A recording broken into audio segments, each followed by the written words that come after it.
is going on, guys? Zombiewars here, and welcome back again to another video. And today we'll be talking about an interesting theory about an upcoming license coming to Dead by Daylight. Guys, before this video begins, be sure to leave a like on this video and subscribe to the channel if you are new. I cover DBD news, speculation, and more on this channel. And today definitely falls under the umbrella of speculation because this is kind of an interesting out there idea, but I wanted to bring it up nonetheless because I thought it was rather interesting. So on the DBD Year 10 roadmap, we have the July chapter, which just came out, which ended up being The Walking Dead.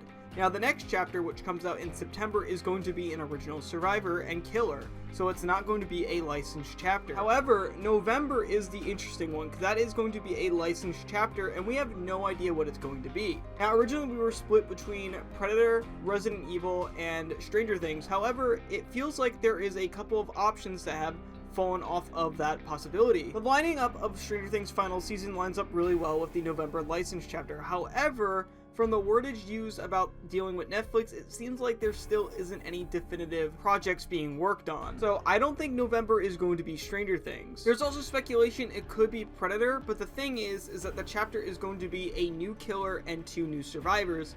And while it's possible there could be a survivor for this chapter, the fact there being 2 survivors is very unlikely. So that leads us with only one very likely outcome, and it's one that I personally am a little hesitant to say that I want, and that's Resident Evil Part 3. Not that I don't like Resident Evil, but just because I feel like it'd be nice to get some other licenses first before getting a 3rd part. There also was the idea that it could be Terrifier, but again, just like with Predator, I feel like it being 2 survivors is kind of a stretch. I feel like Terrifier would definitely be a killer and a survivor, and maybe even just a killer paragraph, but not a 2 survivor chapter. So I definitely don't think Terrifier is very likely for November. So again, that only leaves us with Resident Evil Part 3. However, there was some interesting news that just came out. Brian Beacock, which is the voice actor for Monokuma from Danganronpa, recently tweeted this out. It's a gif of Monokuma laughing, and it says 11/25/2025. That's it. That's the entire tweet. So it's alluding to some big announcement relating to Danganronpa. And a lot of the replies to this tweet are also speculating about it being related to Dead by Daylight. Now, it's interesting to note here that November 25th, 2010 is the creation of Danganronpa. That is when the first Danganronpa game came out. So it would be the 15th anniversary of Danganronpa on that date. So I'm wondering if maybe this has something to do with Dead by Daylight and maybe collaborating for the anniversary. It could just be related to, well, Danganronpa, something only exclusive to Danganronpa. However, let's speculate here a little bit. Let's get a little crazy. Let's assume that it has something to do with Dead by Daylight. I'm not going to put this as very likely because it has not appeared on any DBD player survey yet. So the fact that it's not on any player survey to me makes me feel like maybe Behavior doesn't have an interest in adding it, at least as a chapter. I could definitely see it maybe being a cosmetic collection, but maybe because since it's not on Behavior's player satisfaction survey, maybe Behavior's not looking at it to become a full chapter. I'm not entirely sure. I do feel like, though, that the success of Tokyo Ghoul has kind of awoken something to DBD to add more anime-inspired chapters to DBD. Danganronpa is a very popular series, especially online. It has a very big fandom. I'm quite fond of the games myself. There is a lot of different characters they can add from the series into the game that would be really, really neat to see. The cast of characters in this game is absolutely huge. I think this would definitely be one of the more out there chapters in DBD. I think a lot of people would be very divided on this.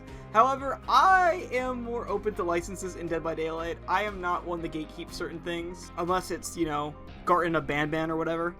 Additionally, there was a tweet from FNAF for DBD that was talking about the licensed chapter in November. And then someone replied here just saying it's Danganronpa's 15th anniversary this year. And Brian Beacock actually liked this tweet about Dead by Daylight for November. So again, there is a non-zero chance that this could be Danganronpa, or at least some sort of cosmetic collection, something related to Danganronpa around this time. I think with this cryptic tweet and the fact that Brian is liking tweets related to Danganronpa in Dead by Daylight, I think it's somewhat possible. Danganronpa has done collaborations before in the past. They've actually collaborated with Identity V, a game that's similar to Dead by Daylight. They've added characters from Danganronpa into that, so they have collaborated with games in the past. If I had to rank the likelihood out of a 10 scale on how likely this is to come into the game, I would probably put it at a 6 out of 10. I think Resident Evil, as much as I hate to admit it, is a little more likely. But with this news, I definitely think that Danganronpa has a solid shot at becoming a chapter.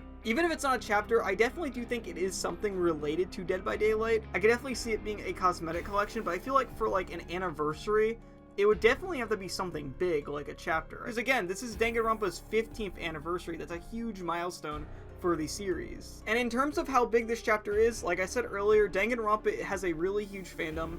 I think the chapter would do really well. There's again a lot of cosmetic opportunities they can do with it. So there is a financial incentive for both Behavior and the license holders of Danganronpa. And let's be real here, I would love Junko to be a killer in Dead by Daylight. Trix during the Twisted Masquerade event reminds me a little bit of Junko as well, which I thought was kind of neat. The way that Trix changes her accent and does different voices reminds me a lot of Junko as well. I don't think that's intentional, but I do think it is kind of neat. So yeah, I would like to see Danganronpa in Dead by Daylight, but again, I'm curious what you guys think. How likely do you guys think this is? Do you guys think that Danganronpa is going to come into the fog?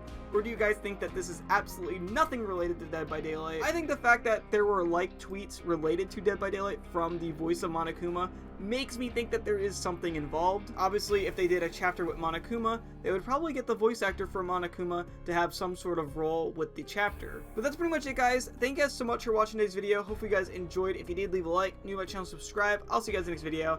Have a great day, and peace. Bye, guys.